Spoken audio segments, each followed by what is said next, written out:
I'm sure you've noticed that any brothers or sisters that you have a very different picture of your childhood, or at least of one or other of your parents. And I'm certain your parents probably wonder how it is that you don't seem to be very much like your brother or your sister, even though they probably parented you in the same way. The truth is, you were different. You came in with your personality in place, and most likely you do not have the same personality type as your brother or your sister. Anybody who's got more than one child is aware that from the moment they were born they were different, and they carried on being different even though they were probably parented the same. So despite what we have been told by those that work in psychology, the way we are is not a product of our environment, or at least not completely by any means. You come in with your personality in place. You are as you are, right from the beginning. Yes, your parenting environment affects the way your personality develops, but it doesn't give you your personality type. There have been many that have written about the Enneagram and taught about the Enneagram, who've said that the Enneagram is a personality typing system. Now, if that were true, if it was a system, that would imply that it had been invented by man in order to unravel the complexities of the human psyche. The truth is, it was never invented by man, it just is. The Enneagram is not something that has been created for something, it just is. It isn't a system.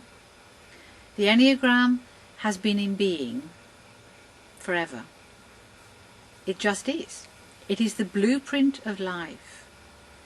And through unravelling your own blueprint, when you come to understand your personality through the Enneagram, many, many things that you thought were complex actually become incredibly simple. Why you act the way you do. Why you think the way you do. Why you react to certain things that affect you negatively, whereas maybe somebody else that you know doesn't react in the same way. When that happens to any of us, we often judge ourselves for that. Or when somebody else reacts in a certain way and we wish they didn't, we judge them for it. Most of us have people in our lives that we don't really understand very well. And it's often the people we love the best that we don't really understand. Our parents, our children, our mothers or fathers.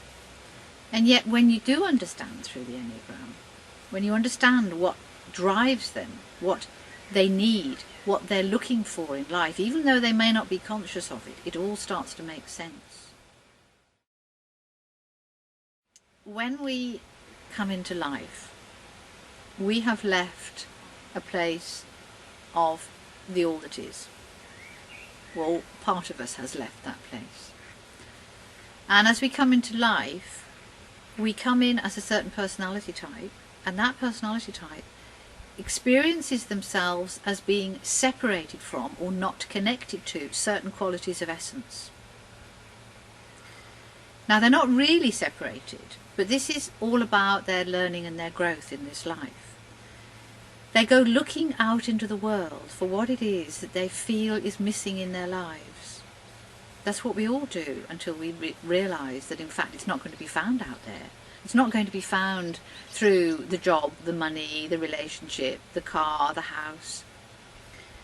But that's what we do. We go seeking for what we need. So for instance, the type 2 comes in feeling disconnected from unconditional love. That's the quality of essence that they feel disconnected from. Now this means that they see the world through a certain type of filter. That filter seems to filter out certain aspects of reality. They don't see the world as having love available anywhere. They see the world as a place in which they have to seek love. They have to do what is necessary to get love. This causes them all manner of problems because what they have then at their deep core is a neediness, a need for love. This is where their behaviour patterns come from. So they seek love in their behaviour. If you were to look at a 6, it's a different pattern. Sixes come in feeling that they are very, in a world that you can't entirely trust. There's something in their world that makes them feel wobbly. They don't feel entirely safe or secure here.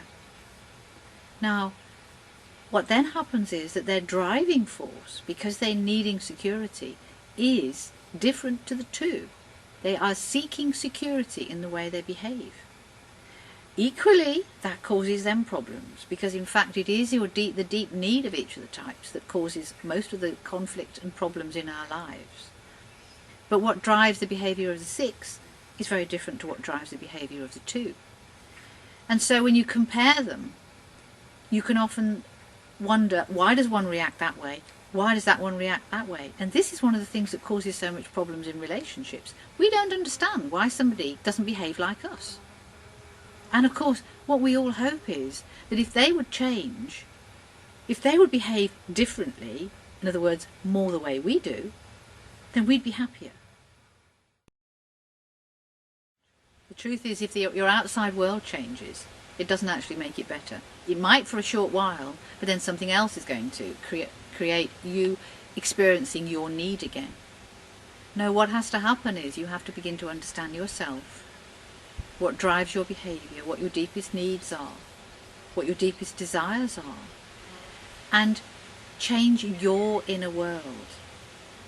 So if we just go back to the 2 for a moment, what drives the behaviour of a 2 is the need for love, the need to be loved and to feel secure and approved of and valued within that love, needed. Now, if the 2 can get to the point where they no longer need love, they know that they are lovable and that love is available, then they can deal with other people from a position of detachment and peace. So they react differently to the people that they come across in their world. And that's what each of us needs to do. When our inner world becomes different, our outer world changes. It never works the other way around. The Enneagram isn't new. It was actually taught in ancient times. It was taught in the times of Atlantis, in ancient Egypt and other ancient cultures. In those long ago times, it was actually part of young people's education. The purpose of it was to equip them with the tools that they needed to live a happy and contented life. Most of us are not as happy as we wish we were.